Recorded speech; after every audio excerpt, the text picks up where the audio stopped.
Იუსტიციის სამინისტრომ იმის მაგივრად რომ მოეხთინა, ესე იგი, ამ მითითებების და ამ ვალდებულების შესრულება, რომელიც არამხოლოდ გაეროს, არამედ მართლმსაჯულების მსხვერპლთა შესახებ საერთაშორისო კონვენციითაც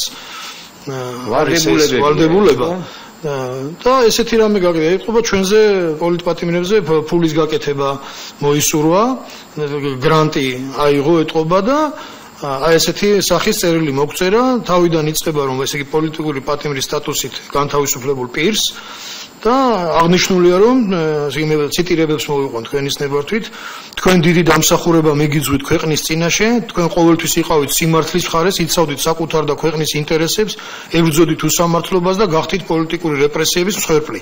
აქ მთელი დიფირანდები არის ჩვენს მიმართ და ესე იგი სახელმწიფო ზრუნავსო თქვენზეო და ესე იგი სწორედ ამიტომ იუსტიციის სამინისტროს ინიციატივით შეიქმნა ყოფილ პატიმართა რეაბილიტაციისა და რესოციალიზაციის პროგრამა, ესე იგი, რომელიც ესე იგი სოციალური მუშაკი აკეთებს ბენეფიციარის, ანუ ჩვენ პოლიტპატიმრის ბიოფსიქოსოციალურ შეფასებას. ხო, მოდი განვმარტოთ რა ბიო. მე არ ვიცი ეს რას ნიშნავს. ესე იგი ჩვენ უნდა მივიდეთ სოციალურ მუშაკთან იუსტიციის სამინისტროში და იქ იქნება მუშაკი, რომელიც შეაფასებს ჩვენს ბიოფსიქოსოციალურ მდგომარეობას. როგორ მოგწონთ?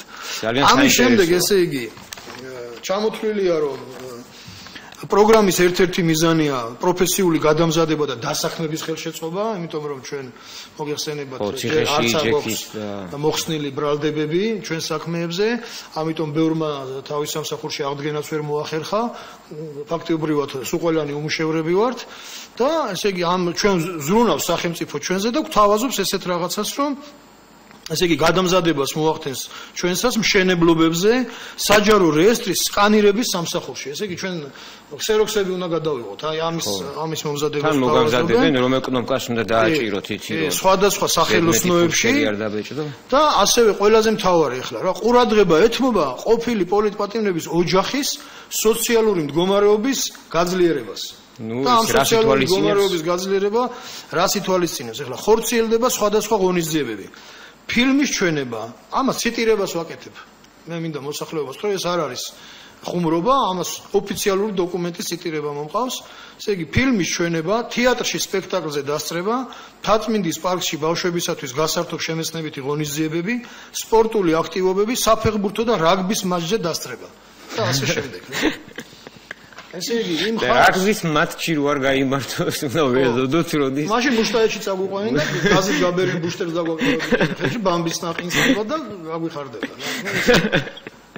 ნაყინებს გიყიდია. ხო. აი ნაყინებს არ გიყიდია. ამიტომ პოლიტპატიმრებმა ასე ვიკავებ გაუფლიანი იმდენი ვიცინე.